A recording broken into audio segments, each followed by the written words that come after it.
At exactly 47 minutes into this interview, the detective does something that makes Chris Watts' entire facade crumble. And what happens next? I've studied hundreds of interrogations. I've never seen anything like this.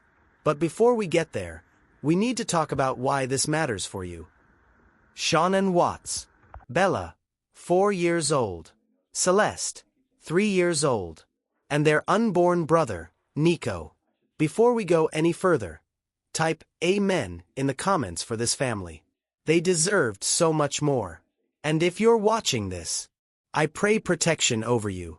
Protection over your home, your family, your discernment. Because what we're about to uncover, some of you might see these signs in your own life. Type Amen if you receive that prayer. I'm an investigative reporter, and I'm going to be honest with you, this case haunts me. Not just because of what he did, but because of what he said in this interview. Gathering information on this took months. Late nights. FOIA requests. Watching this interrogation frame by frame. And what I found, most people missed it. I chose this case because too many people still don't know the real truth behind it. They think they do, but they don't. This interrogation happened in 2018. You might have seen clips. But in this breakdown, we're not talking about what Chris Watts said. We're talking about what he didn't say. Probably, you know. Yep. Do you have a preference? It doesn't matter. Okay. All right, I'm going to go make a copy of this so we can look at it together. Sure. You good on water and food and all that? I'm good on water, right? I'm good. You hungry at all? I'm fine right now. Thank you. All right.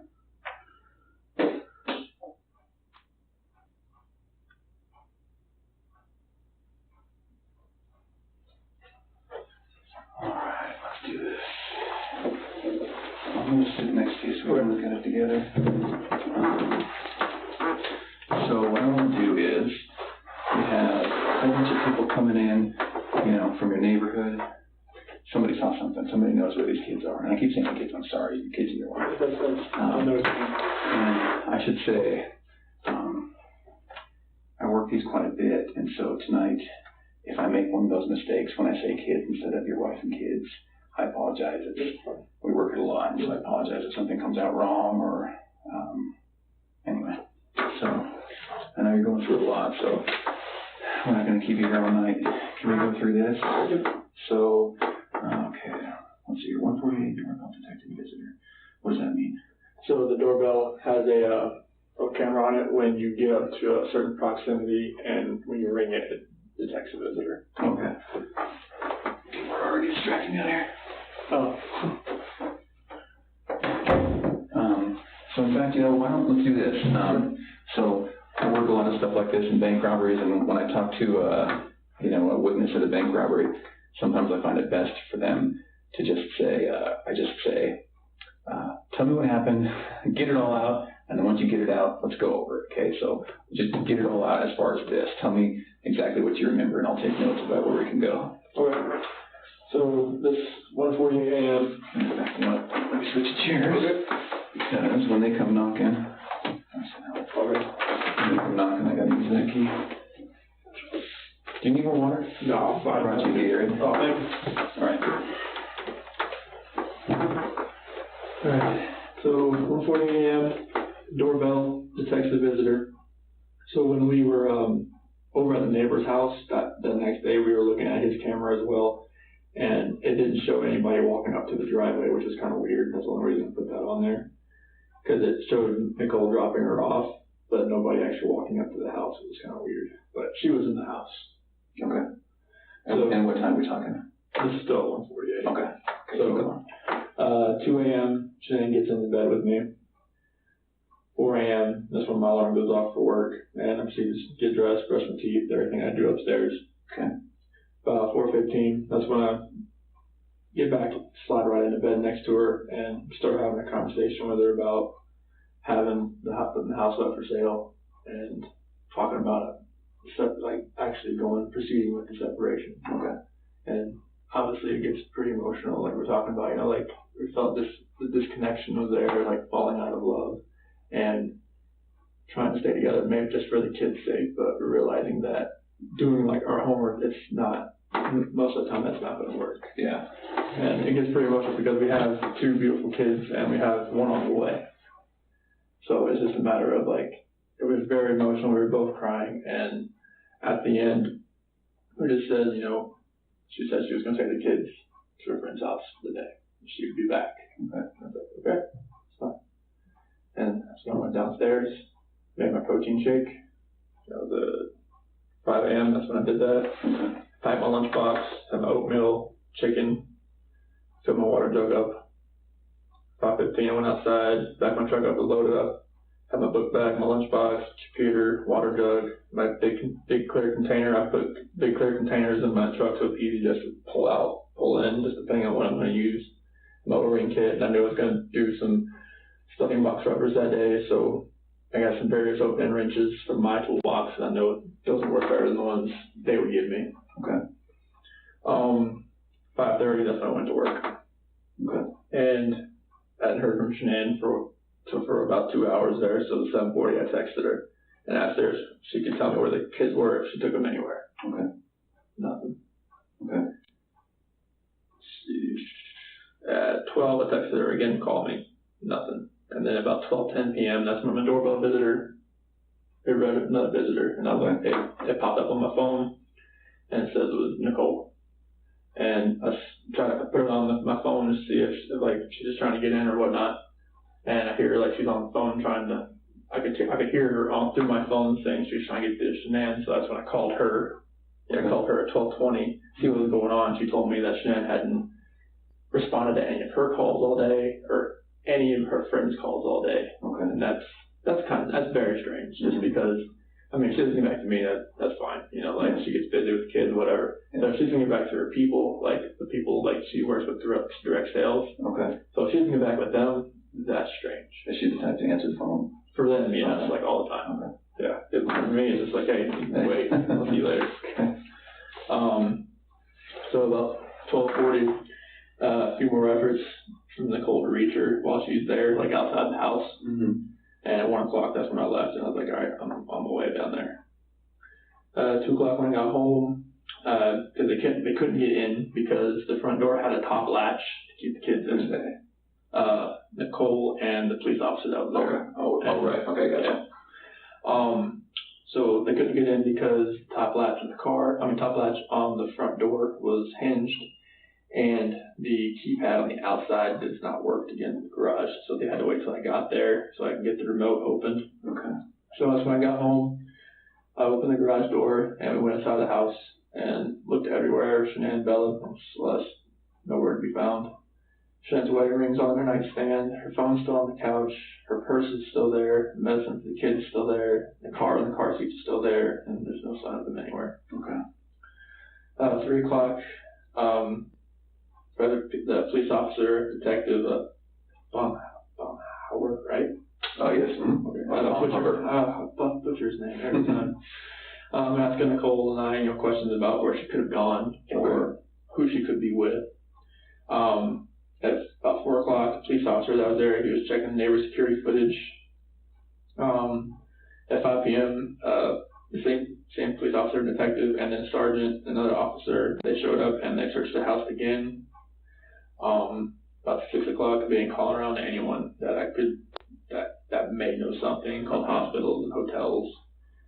7:30, my friend Nick and Men showed up to show support, and from then on, it's his friends showing up. Shows Lauren, Dave, Jeremy, and 10 o'clock's pretty much about laid down, but I didn't go to bed till probably like 2 a.m. just because fielding texts and calls all night. Okay.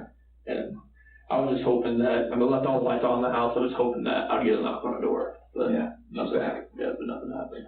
What do you think happened? At first, I really thought maybe she was just at somebody's house, just decompressing. Blowing off steam. Yeah. But after today, like with the onslaught of all the cars, all the police cars, all the news, all the canine units, it's making me lean the other direction about someone took her. Okay. But it's just, if someone took her, it would have to have been someone she knew. Because there's no sign of anything like being disturbed, broken. Mm-hmm. But like that's the way I'm leaning now. At first, I thought for real she was just decompressing somewhere. I thought she was safe, even though everything in the house was left there.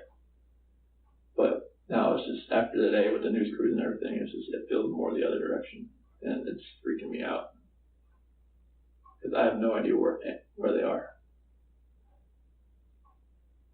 Okay. If you could think of anything that we could do to find them, what would it be? I mean, everything that I've exhausted so far is like people that have car seats, because she left the car seats. And she would never just, I mean, Bella could sit in a regular booster chair, that because she's about that time. Mm-hmm. Celeste isn't quite there yet, but all the people that I know that have cars, they've contacted me. Mm-hmm. Unless there's definitely a chance it's somebody I don't know. Being a guy or a girl, and she has plenty of friends through like direct sales that I've never met that could have a kid that they come and just say, hey, let's go, like just back up in the back, put them in, let's go. But I wouldn't have their name, I wouldn't know who they are. Okay. And this is like that's what's driving me nuts. Like when I told the news crew, like if she's out there, like just come home. Like if someone has her, or like not just has her, but she's at somebody's house and she's just decompressing, it's time to come back. Now this is real. Okay. This has gone to a different level. Absolutely. Okay. Do you have an inkling of if it's good or bad? Yesterday I would have thought that she was safe and it was good that she would come home. Today it's more on the other side. I don't think that she would let it get this far if she was just decompressing somewhere. She's not talking to anybody. As far as, people that have reached out to me that I haven't talked to in like a year, mm-hmm. that are friends with her. Mm-hmm. Like one of her like best friends, Mark Judy, lives in Florida. She works in the police department down in Miami. Mm-hmm. And she called me today. Like that's one of her friends she would confide in. Oh, okay. So, and she hasn't heard anything? Nothing. And nobody's heard anything? Mm-hmm. Okay. Her parents, she doesn't like talking to her mom, but still her mom calls her enough that she would at least answer once. Yeah. And if she's, I'm married, I know how it is. If she's hacked off at her husband, would she call her mom?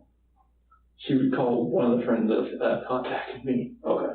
At least one of them, because she has a close-knit group. Okay. But the fact that none of them know anything is very strange, because one of them would have said something by now, seeing what this is escalating to. Is it possible that her close-knit group isn't close with you and there is somebody who knows where she is right now? I don't think so, because, Nicole she's very close with Nicole. And the way Nicole is acting right now, as far as how emotional she is yet, there's no way, she knows. What does that mean? There's no way, she would know, where she is if she knew. Oh, so you're saying if Nicole knew? Yeah, Nicole knew, the way she's acting right now, she's as freaked out as I am. Okay. So there's no way, she would know where she is if she knew. Do you know Nicole that well? Decent. She's been over at our house a good amount of time. Oh, okay. Yeah. And you've obviously spoken with Nicole? Oh, yeah. And you don't have any weird feelings from her? No, she was there at the house. She was the one that was ringing the doorbell trying to see what was going on. Okay. Do you have a sense that the police here, or the FBI here, do you have a sense that we have a good enough list of people to call and check with? So I think so, because I've gone through my entire phone. I know Nicole's gone through her entire phone. Amanda, anybody that lives here that knows Shanann, mm-hmm. they pretty much have the same contact list. Okay. So if there's somebody that's not on my phone, it's on theirs. Okay. Has somebody, I think the police have Nicole's, your wife's phone, right? Yes. And I don't want to pronounce her name wrong. Shanann. Yep. Okay. So the police have Shanann's phone. Yep. Do they have your phones? Have they looked at your phones? I don't think so. Okay. Can I run that out and have them look real quick? Yeah. Okay. Is there any password I'm going to run it to? 3307. 3307? 3387. 3387. Are there any other phones that we check? Mm-hmm. Okay. When they look at this, what's the best thing that they can do to say, look for these contacts, look for this Instagram, look for the Snapchat. So like the only thing on here that's, I would say it's going to be weird because our contact list is the same. Oh, you guys have a shared contact list, like through Google? Yeah, it's like, all the, what drove me nuts is that when she like downloaded it to the cloud, it multiplied or duplicated. Oh, I hate that. Yeah, so it's the same person over and over. 10 people over. Oh, okay. So we have the same contact. Okay. So I'm going to run this out. Okay. So 330 or 3387. And I really want them to just not physically rip this phone apart, but really dive in. Okay. And are you okay with that? Yeah. Okay. I'm going to hand this off to somebody. Okay. All right. I'll be right back.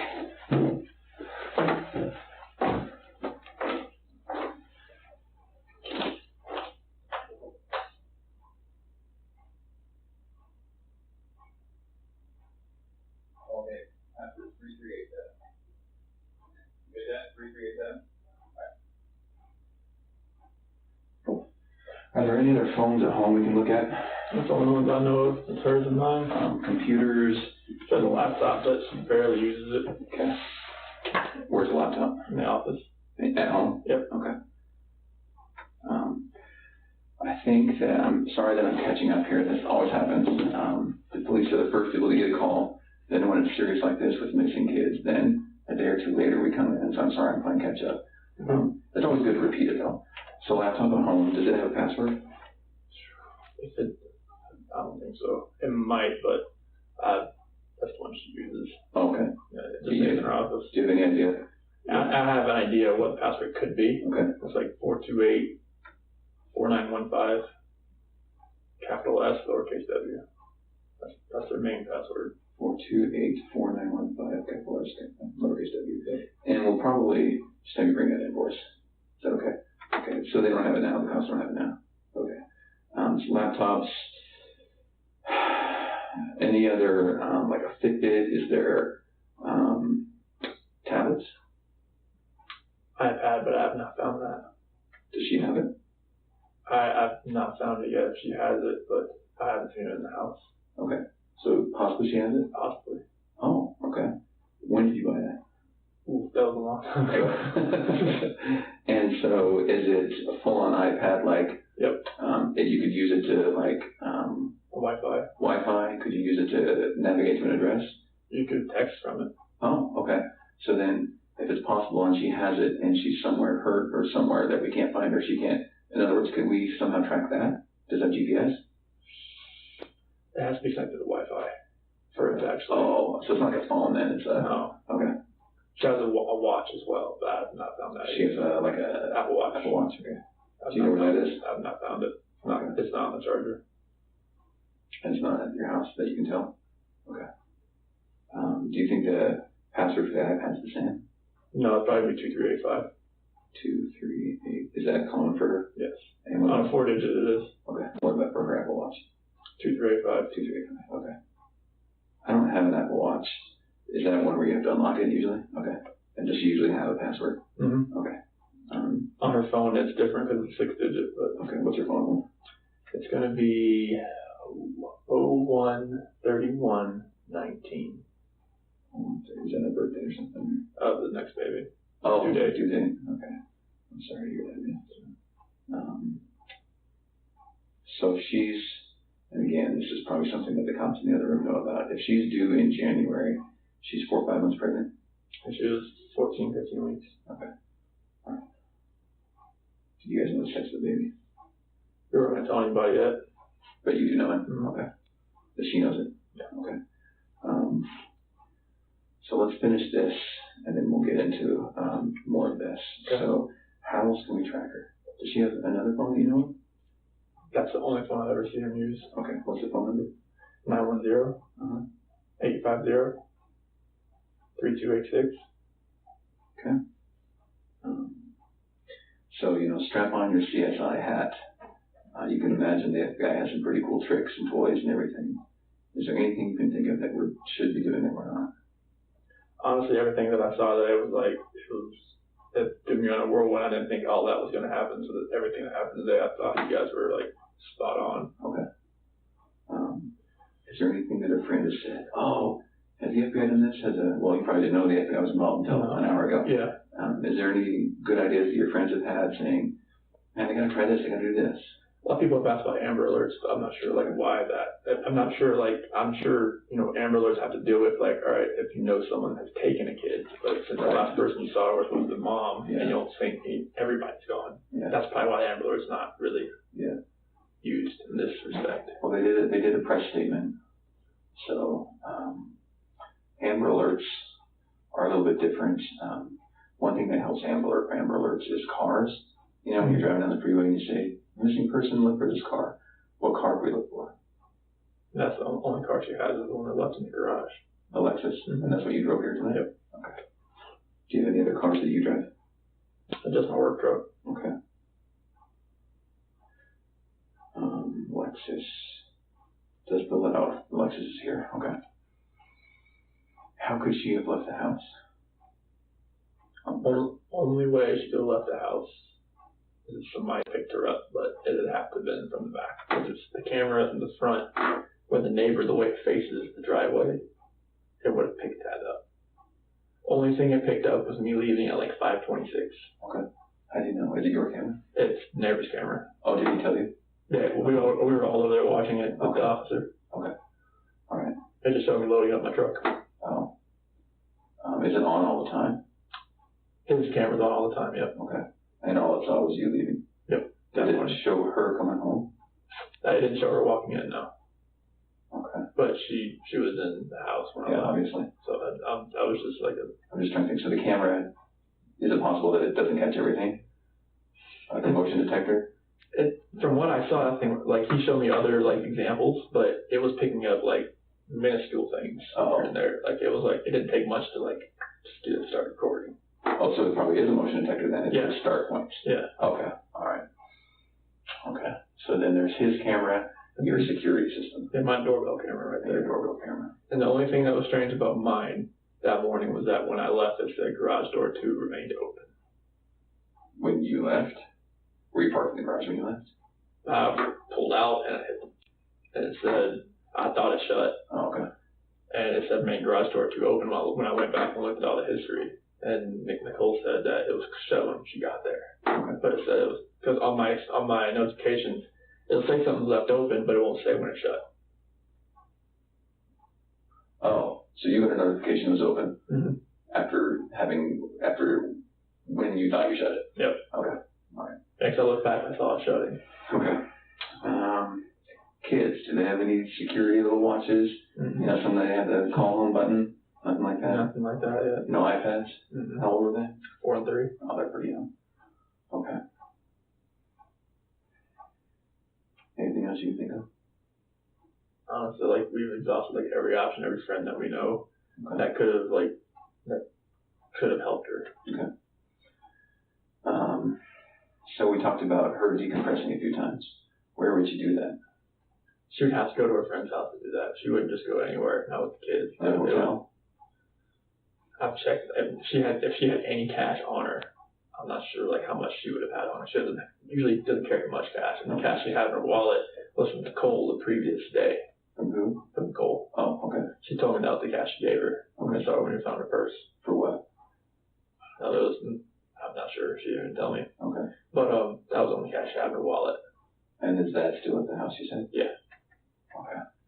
So is her license in the wallet? Yeah. So she's got no cash that we know of, no license, no phone.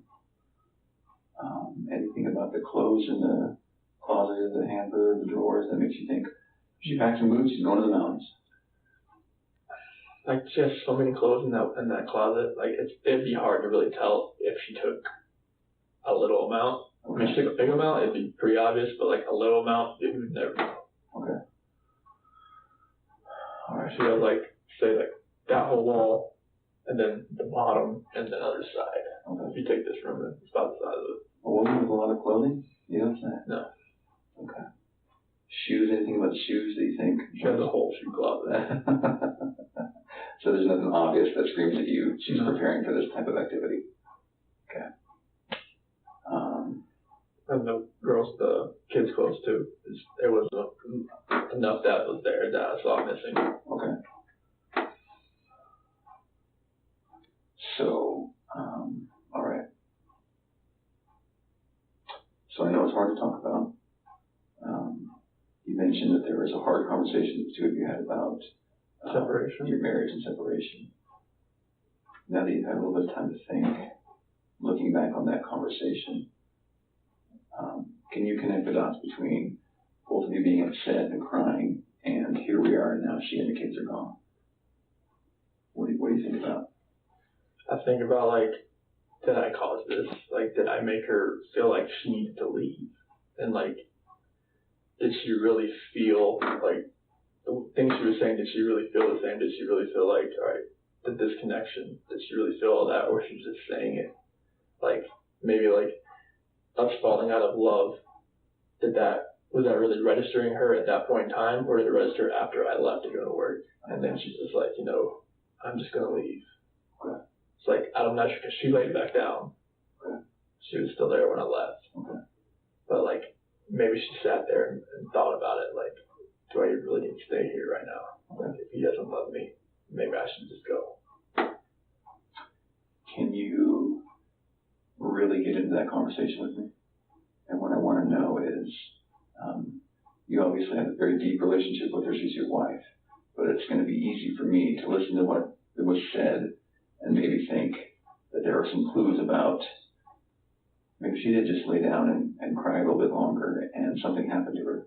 Or maybe she did get frustrated and she left. So can we recreate that conversation? Mm-hmm. So tell me what happened. So when I crawled back in bed. So sorry, let's start from, she gets home late at night. Mm-hmm. Okay, I'll start from that point. Okay. So she got home about 2 a.m. And were you already home? Oh yeah, I was passed out. Okay. Yeah, so like I felt her get into bed, that was about it. But about 4 a.m. that's when my alarm went off to go to work. Okay. That's when I got ready and everything. So she gets in at 2, alarm was off at 4, okay? Mm-hmm. And you were sleeping that whole time? Oh yeah. Okay, so the conversation hadn't started? No. Okay. So about when my alarm goes off, that's when, after I get ready for work, I crawl back in bed and have that conversation. So you wake up at 4. Mm-hmm. At 4, then what until you start the conversation? Get dressed, get my clothes on, brush my teeth, deodorant, all that kind of stuff. Okay. Shower?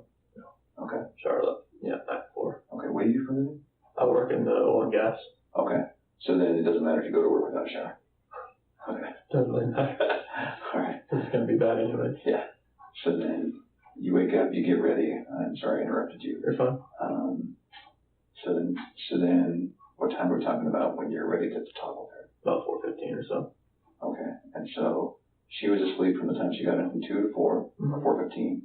You wake up at 4:15, you're ready. Okay, then at 4:15, you start talking. Mm-hmm. Why do you talk at 4:15 in the morning? I felt like I needed to talk to her face to face because, like, I wanted to say something. Like when she was in Arizona, like, I didn't want to do it through a text. I didn't want to do it through a call. I was like, I got back in bed. I was like, I needed to talk to her about this because she had told me like when she was going to fly back that she wanted to get up with me so she could take a shower. She wanted to get the airport off of me. What do you mean when she got back? When she flew back in. From Phoenix? Yeah. Okay. She told you, let's have a talk? No, she wanted to get up with me so she could take a shower and get the airport off her because she was her flight was delayed. Oh, okay. Her flight was supposed to get in at 11, but didn't leave till 11. Okay. And so did she call you or did she text you? I think there was a call Okay. on that one. All right. And so at 4:15, what happens? That's when I crawled back in bed and I woke her up. Okay.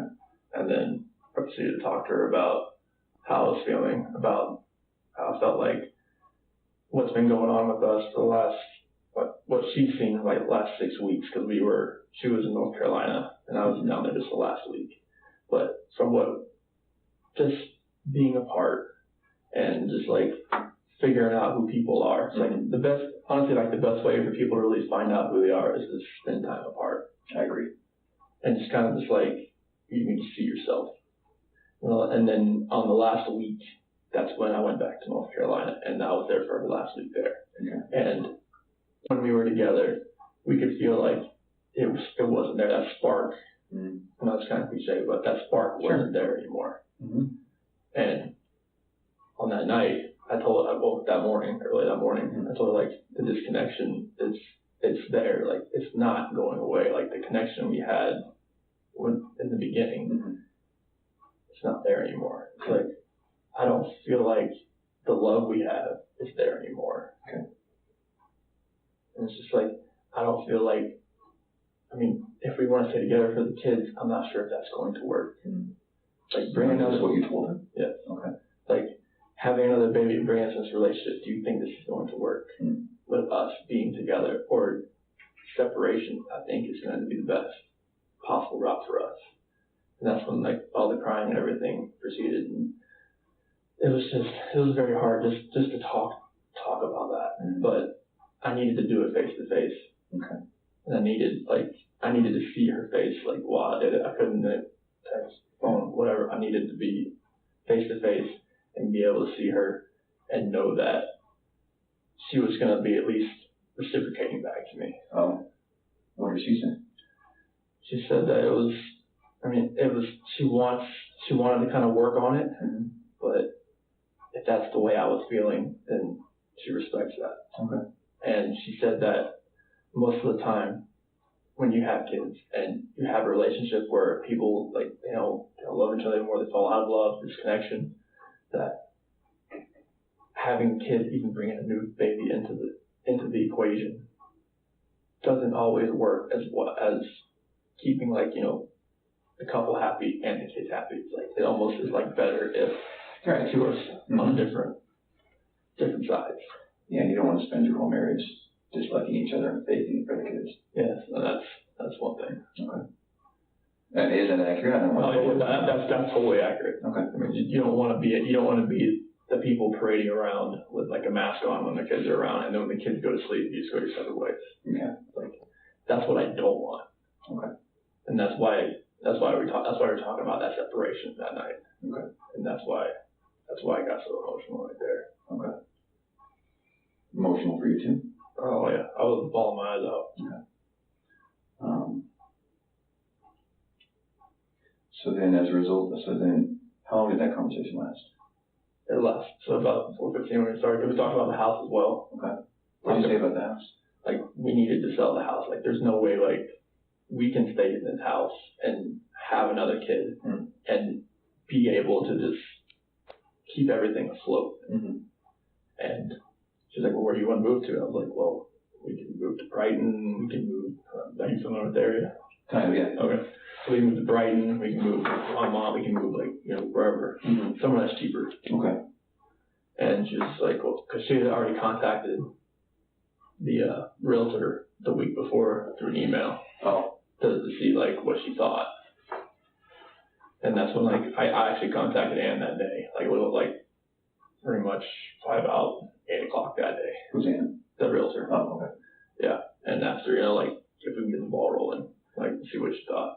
So you said your wife called a week before to the realtor? Emailed her. Okay. So then this conversation early in the morning wasn't a shock to either of you or a surprise. It was the next step in the long conversation you have to have leading up to. Okay. This was not like just like weighing like a Big Bang Theory type thing. It was just like, this was, that's why it was just an emotional conversation, like, because it wasn't just like come out of nowhere, left field type of thing. Like, we knew, like, something wasn't, we knew about what we wanted to do with the house. We knew, like, what's going on with it. Like, we knew something was. Is it accurate to say that then the time when you were away from each other, when she was in North Carolina, the time when she was in Arizona, maybe the two of you knew that could have been time you were talking, and so when you finally get together, it's, we can't wait another second, we're going to talk. Is that right? Okay. And tell me if it's wrong. No, you're right. Okay. So then the conversation starts at 4:15. You talk about each other and your marriage. You talk about the house. Then what? And that's when the conversation ends, and we're talking. That's when she says she's going to take her friends, or take her and her friends take her and the kids to her friend's house. Which friend? That's what she did. She did not say. So she did say, I'm taking the kids to a friend's house. Yeah. Are you sure she said that? Yes. You're positive? Yes. Okay. That's good. Now we're back to the blowing off steam probability, which we like, right? Yeah, that's what I like. Okay. So let's, if we're going to play the DVR, let's rewind 5 minutes. So we're at the house. you're talking about the house, you're saying this isn't going to work with the kid, we're going to sell this house, then how do you remember what led to her talking about the kids? As far as like taking them to a friend's house? Yeah, like what conversation did you guys have? Well, that's when I rolled out of bed, and that's when she pretty much told me, like, I'm taking the kids to a friend's house today, and I'll be back later. Are you sure she said she'll be back Yes. later? On a scale of 1 to 10, how positive? That's a 10. A 10? Yeah. Okay. So she said, I'm going to take the kids to a friend's house, but I'll be back later. Why? From what I just told her. That doesn't make sense, though, because you'd be at work. Why would she have to leave? That's the thing, like, why, I'm not sure why she wanted to go somewhere. Okay. But that's what she wanted. Like, maybe she didn't want to be in that house after what we were just talking Fair enough. about. You just talked about, yeah, it's no longer mentally, emotionally her house then. Uh-huh. Okay, so let's focus on, I'm going to take the kids to my friend's house. What does that mean? Hopefully it's someone that she trusts. Hopefully it's someone that she knows pretty well, and hopefully maybe they have a kid that Bella and Celeste can play with. But you have no idea who that would be? Because we've exhausted all those information, all those people. Okay. Does that surprise you? Because I don't know your wife, but maybe that's something that's in her wheelhouse. Does that surprise you that she said that and did that? It doesn't surprise me that she went somewhere. Like, she said could have been a play date. Okay. But she was very vague in the fact that she just said she was going to a friend's house. Okay. And didn't say who. Okay. That's why I texted her, like, you can tell me, like, where the kids are. What time did you text her? That was 7:40. Okay. And no word from her, obviously. No. Okay. So then we're at I'm going to take the kids. I'm going to go to a friend's house. You sure she didn't say I'm going to take them somewhere to a hotel or to Oh, there was no. Positive she said to a friend's house. And not just someone's house, but a friend's house. Yeah, because, like, if it was a hotel, I would have definitely asked the question, like, why are you going to a hotel? Yeah. Okay. That wouldn't, yeah. Where can we look to find friends that you might not know about? Honestly, Facebook's the only place. Facebook? Because that's the one she frequents. Okay. That's the only place. What's her Facebook account? Or her username? It's a Shanann Watts. Just regular Shanann Watts? Well, they have access on her phone. SHANN? ANN. ANN. And so I think they can log into the phone, right? I think they're in her phone, right? Oh yeah, they just gotta hit the icon and it's right there. So it's right there. They can do whatever they want. And they can, okay. All right. Yeah, it doesn't take much. It's always logged in. Okay.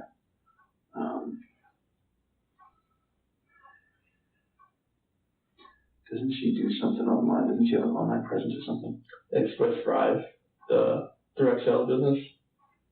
Is that like her job? Yeah. It's called what? Thrive? Yeah. The company's called Lavelle, but the company's called Lavelle. Lavelle? Yeah, LE-VEL.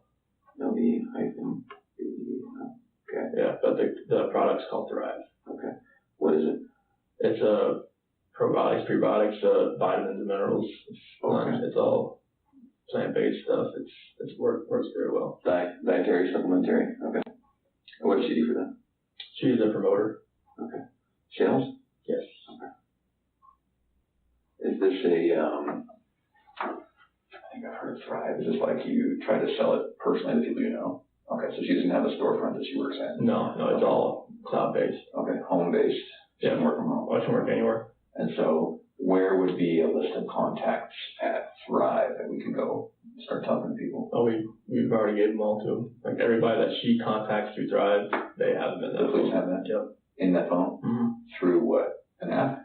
No, just like all the people that she contacts throughout the day. Okay. Like from Addie and Sam, and they're all in there. Addie and Sam, who are they? Addie Maloney, one of her leaders back east. Okay. Sam Paley, another leader. Someone who supported her sales. Yeah. What about people because she's in sales, what about customers she tries to reach out to she doesn't even know? How does she do that? Messenger. You message strangers? Either it's her Facebook page is I guess it's public. Okay, so she has friends on Facebook that might someday think that they want Thrive. They can reach her. Mm-hmm. How else does she do it? It's mainly just through Facebook. Through Facebook? Yeah, like if she has she might do it on Instagram. Everyone's post, she'll like sync them both, so that goes to both. But Facebook and what was it? Instagram? Yeah. Okay, what's her Instagram username? I have no clue. You have no idea? No, it might just be Shanann Thrives. Shanann with the underscore and Thrives.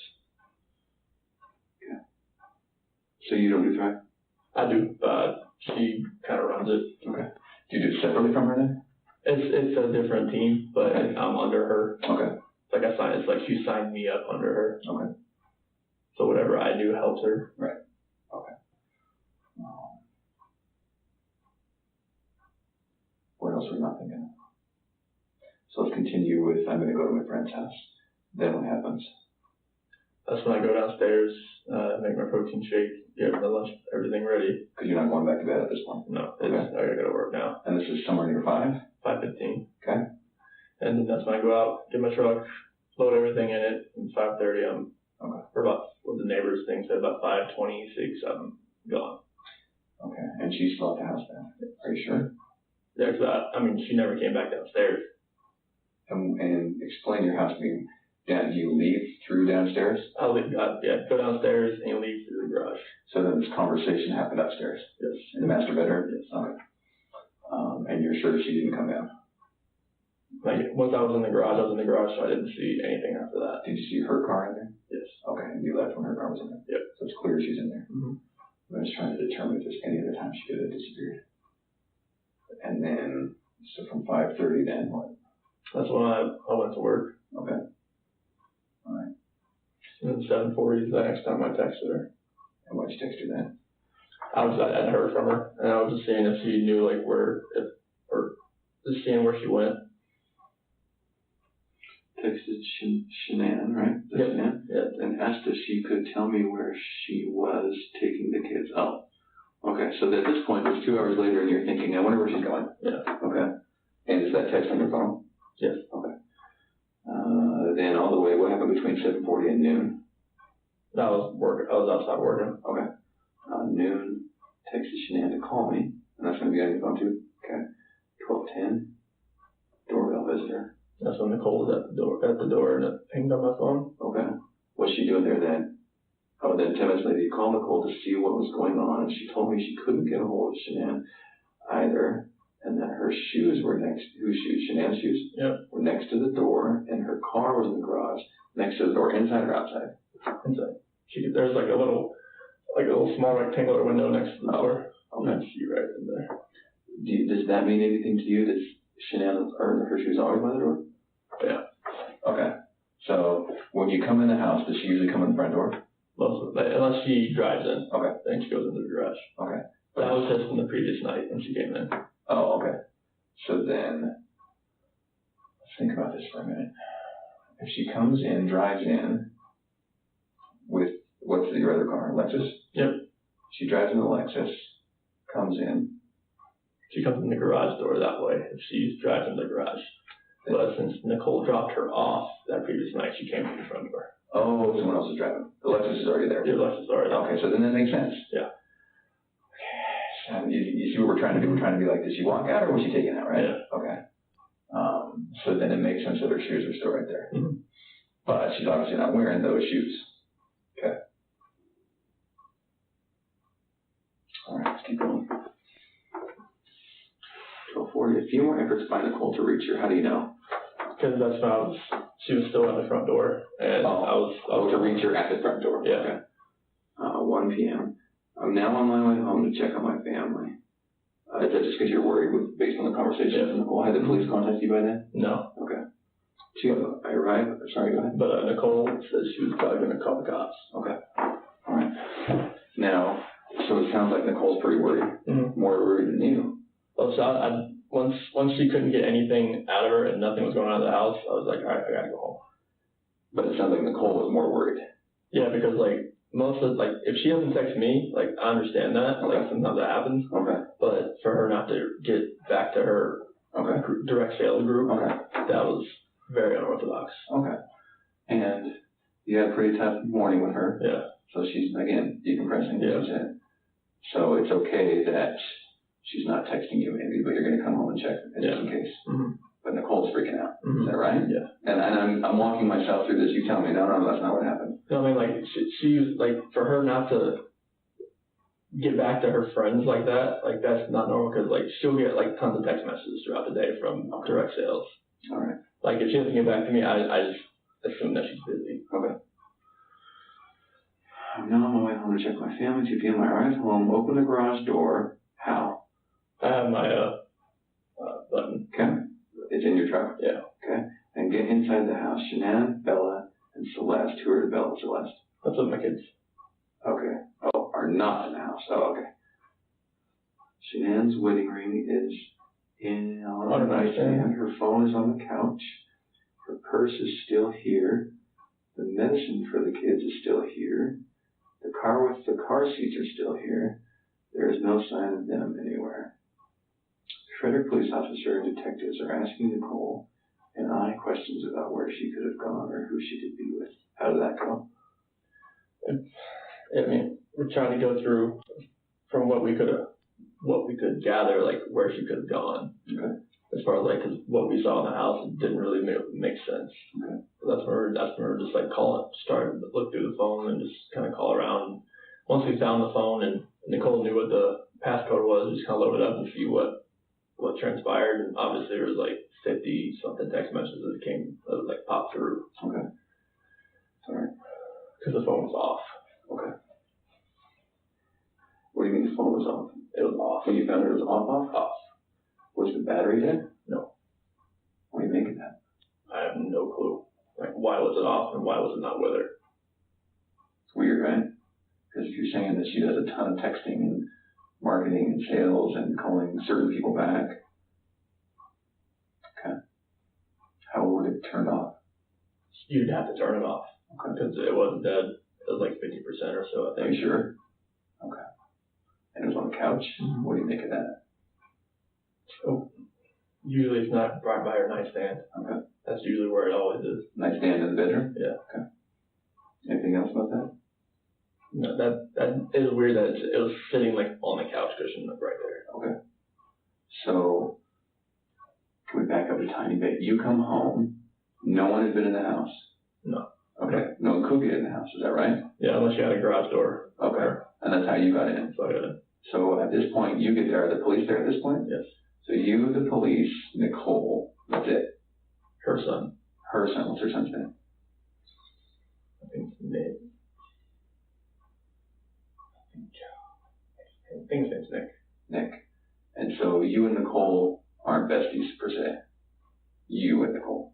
Oh no, like we're friends, but yeah, my wife and her are really good friends. Okay. And so Nick, you don't spend much time with Nick? No. Okay. Why is Nick there? That he was just with his mom. Okay. Is there anything weird about Nicole and Nick? Not that I really think of. Do you think anything about your wife not being around has anything to do with Nicole and Nick? I would hope not. I mean, like, Nicole is one of her good friends.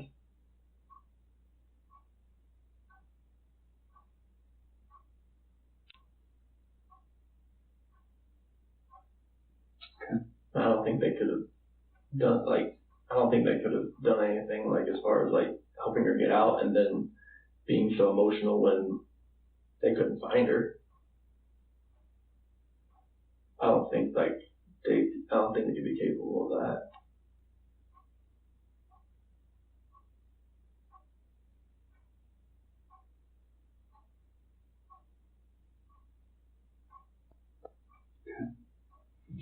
So then they're at home. Police officers there. Mm-hmm. Then walk me through that. So as we go through the house, Do you immediately go through the house? I open the garage door and I just go into the house. I'm looking, like I just go in the garage door and I'm looking. Is the police officer saying, "Hey, let me talk to you for a minute"? No. No. Okay. No. What's the vibe like? I go up there, shake his hand, but I'm like opening the garage door at the same time. Okay. And then I go through, and then they're waiting at the front door. I go in, open that up, and then they come in. Oh, so they didn't go in the garage door with you? Okay. Well, they went in the garage. They didn't come in the way I did. All right. So then everybody goes in. Okay, and then what? I run upstairs and I look in the bedrooms. Okay. And because that's where she would be? That's where I would expect. So is this a standard house? Upstairs bedrooms, downstairs living area? Yep. Okay. There's one office downstairs. Okay. And then, so then upstairs, then what? I'm going to Bella's room, going to Celeste's room, playroom, master bedroom. I'm looking everywhere, like bathrooms, and nothing. Okay. And then? I found the wedding ring right there on the nightstand, and then. Right then? Yeah. Okay. Is that weird? She only takes it off and she covers her hair. Okay. And she'd already covered her hair like the week before, so. Okay. That was just like probably a result of her conversation. Oh. I would think. Okay. And then Nick finds her phone on the couch. And why did he find her phone on the couch? What's he looking for there? I don't know. He was looking for clues. Clues. Just looking around too, and it just happened to run across it right there on the couch and next to the cushion. So he found it. It's not as though you were calling it. Find it. He just found it. Yeah. Okay. Then what? Saw Nikki puts the passcode in. It was a 4-digit passcode before, and it was a 6-digit this time. So now that's 13119. Yeah. She knew her friend's passcode? Yeah, I didn't, because it used to be 2385, but when she changed it to 6. How did Nikki know it? Maybe she knew it over the weekend, because I'd never seen a 6-digit passcode on her phone. Is that normal to you that Nicole might share her passcode with somebody? I wouldn't think so. Do you know her to have done that before? No, because she's only told me her passcode before. Her phone's her lifeline. So. Okay. Are she close with Nicole? She's decently close. How long have they known each other? Probably at least over a year. How did they meet? When Shanann's mom lived here, Shanann's mom worked she's a hairdresser, and Nikki was one of the managers. Oh. Nicole, sorry. Okay. And then did Shanann get her hair done there or something by Nikki? No. Okay. No, it was just Shannon's mom and Nicole were friends, and then Shannon got Nicole into Thrive, and went from there. All right. So now we're at finding the phone, Nicole unlocking the phone, then what? Waiting for everything to load up and watching all the text messages pop up, phone calls, missed calls pop up, and go from there. And what were they? It was just people asking, are you okay? Where are you? Type things. Okay. All right. Okay, then what? The police officer, he looks at the phone, he just kind of looks through it just to see if anything looks, up any of the text messages. Mm-hmm. And then I walk downstairs and I'm looking around down there, seeing if I see anything at all. Nothing out of the ordinary. Okay. And then I think that was at 4 o'clock. That's when the officer, I went over to the neighbor's house to see if he saw anything. And whose idea was that? I think it was the officer, because he just went over there. And then that's when the neighbor called him back over to show him he had some stuff from the other night. Okay. Just show him whatever he had that put motion on it. Okay. Who originally called the police? Nicole. Okay. And is that the time when you were telling me you're coming home and she's freaking out? She said that she told me she was going to call the police, but I thought, okay, I'm coming home. It's let me look through everything. Let's see what's going on here. And on my way home, that's when she called me and said the cops are here. Okay. All right. Okay. Frederick police officer and detectives are asking Nicole and I questions about where she could have gone or who she could be with. 4 p.m. Police check neighbor security footage and question them as well. Okay. Have we talked about that? Is that where we're okay? That's where we're at. Anything else about that? No, it just shows Nicole dropping her off, but her not walking up, and it shows me loading my truck up. Okay. About the time I told you I left. Okay. Officer, detective, and sergeant come by to search the house and ask some more questions. How'd that go? They just had me sign the paperwork to search the house. Okay. And I just waited outside and let them go through the house. There's a missing persons warrant, I guess. Sure. Okay. And did they find any other clues? Okay. Begin calling around to anyone I know that could know something or maybe see Shanann. Calling locals, hospitals, and hospitals as well. 7:30 p.m. Friends, Nick and Amanda come by to show support. Okay, so that begin good. So 6 p.m. Begin calling around to anyone I know that could know something or maybe seen Shanann. What happened there? Same thing, everybody that I've talked to, it's just they haven't heard from her. They haven't seen her. Nothing. Called Hop. What's up? Who's helping you make these calls? That's just me. Just At you? this point, Are you by yourself? I was by myself. I'm sure Nicole and other people were doing that while they were gone. Okay. Because they were gone at this point. Where did Nicole go? Back to her house. Back to her house. She was there when they came back to search the house. Nicole was? She was parked outside. When is this? 5 p.m. o'clock? Yeah, she was parked outside. Did she come in and help them? No. Why not? Well, because they told me to wait outside. Oh, okay. Fair enough. Is there any weapons in your house? No. Okay. If we wanted to bring a lot more people with a lot more tools and tricks to your house, could we do that tonight? It's up to you. Okay. I was going to stay at a friend's house now. I was on my way over there tonight, but that's up to you. You're going to stay at a friend's house? I was. Okay. If we were to get into your house without you there, how would we do it? Punch the passcode in the front, 2385. Okay. That's the garage passcode? No, that's the front door. And I thought you were supposed to latch or something preventing you from getting in. I know, but if you don't latch it, it's... Is it unlatched now? Yeah. Okay. We might think about that. I think it's a good idea. All right. What do you think?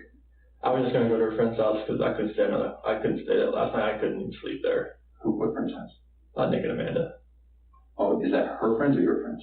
They're both of our friends. Okay. I run with Nick. Okay. And when you say hers, is that your wife or is that Nicole's? My wife. Your wife's. Shenan's friends. Yeah. Okay. Nick and Amanda. I think they're waiting outside right now, actually. Oh, are they? Were they the ones I saw on TV? More than likely. Okay. That one bald guy? Young kid with the brim ball cap? Yeah. Colorado or something, Yep. maybe? That was Nick. That was Nick? Okay.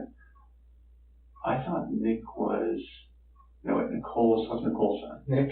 So there's two Nicks now? Yeah. Okay, so Nicole's son is Nick. Yeah. And your friend is Amanda. Amanda and Nick. Yeah. Are they married? Yes. Oh, okay. Okay. Okay, I should say like a Nick and Amanda Thayer. Put it that way. Oh, okay. Oh, I know the Thayer name. They showed up at the house or somewhere, right? Yep. Okay. All right. Good friends? Mm-hmm. I know a reason to worry about that. No. How do you and Shanann know that? The Amanda through Thrive, or actually Amanda was at Primrose at where the kids went to school. Okay. She used to be director there. Oh. And once she left as a director position, when she left to go to a different school, that's when Shanann got her on Thrive and became friends, and me and Nick started running. And that's all right. Friends making that commercial sport.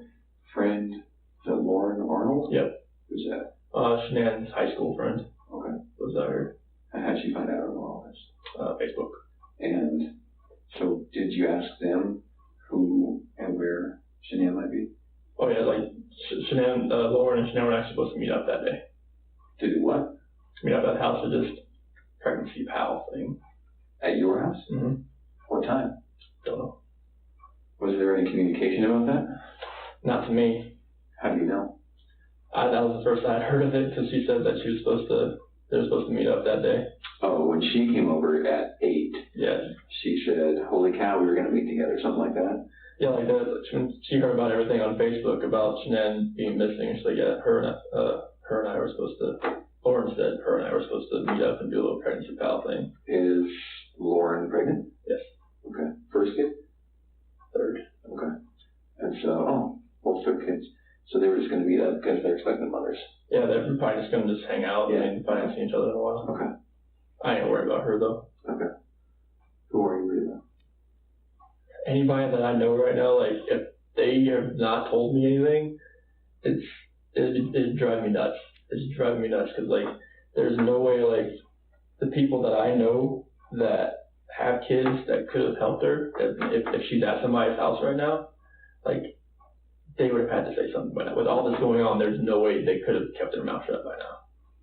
So then who are you worried about? Honestly, like, I can't really say, like, if I'm worried about anybody right now as far as, like, any of her friends that I know. Okay. All of them are showing, like their deep concern about what's going on right now. Okay. And I think, like, with that deep concern, that can't be faked. Okay. And after you watch this, you tell me what you think. August 15th, 2018. Frederick, Colorado.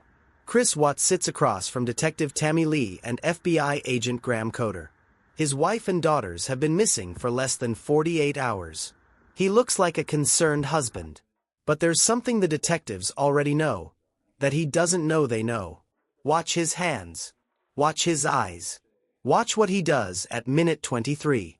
Because here's what nobody talks about. He says, "I just want them home." But watch his left hand. It touches his wedding ring 3 times. Psychologists call this self-soothing behavior. He's not worried about them. He's worried about himself. Detective Lee asks him to walk through the morning. And he does. Too perfectly. When someone's in genuine distress, their timeline is messy, fragmented. It's rehearsed. I woke up at 5:15. She got home at 1:48. I left at 5:27. That's not grief. That's a script. Agent Coder leans in and says, "Chris, if somebody took your family, what would you want us to know?" Watch this. He freezes.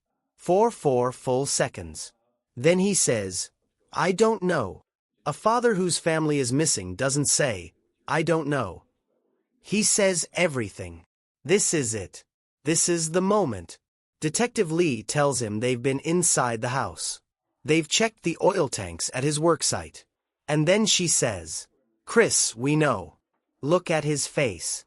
That's not confusion. That's not fear. That's relief. Because the exhausting part, the lying, is over. Okay. Stop. What do you think so far? Do you see it? Comment below. What was the biggest red flag you noticed? Because we're not done. There's something else in this interview. Something that connects to cases happening right now. And I need to know, are you seeing what I'm seeing? Here's what terrifies me about this case. Chris Watts wasn't a monster walking around with a sign. He was a husband, a father, a co-worker. People said he was quiet, nice, normal. But in this interrogation, you can see the signs were always there. The control, the compartmentalization, the detachment. And the scariest part? This isn't the only case like this. Right now, in 2024, we're seeing a pattern. Family annihilators, coercive control, hidden rage, the state of relationships in this country. We're heading in a dangerous direction. And if you don't know the signs, let me show you. When asked about his daughters, Chris uses past tense. They were beautiful. Subconscious slip? Or something worse. Friends said he tracked Shanann's every move. He called it checking in. That's not love. That's surveillance. He smiled during the interrogation. Multiple times. Why? Because keeping up the performance was more important than the truth. If someone in your life is showing these signs, don't ignore them. I'm not saying be paranoid. I'm saying be aware. Because Shanann's friends noticed. They tried to tell her. And she didn't believe them. Not because she was naive. But because he was that good at hiding it. So ask yourself, do you know someone who's too perfect? Too controlled? Too detached? Pay attention. Trust your gut. It might save a life. Now here's what I haven't told you yet. After this interrogation, Chris Watts confessed. But his second confession, the one he gave to investigators weeks later, it tells a completely different story. And in part 2, we're going to break down why. Because what he says in that confession, it changes everything you think you know about this case. Subscribe right now. Turn on notifications. Part 2 drops in 48 hours. And trust me, you don't want to miss it. If this video opened your eyes, share it. Someone in your life might need to see this. Type Amen one more time for Shanann, Bella, Celeste, and Nico. And tell me in the comments, what moment from this interrogation shocked you the most? I'll see you in part 2.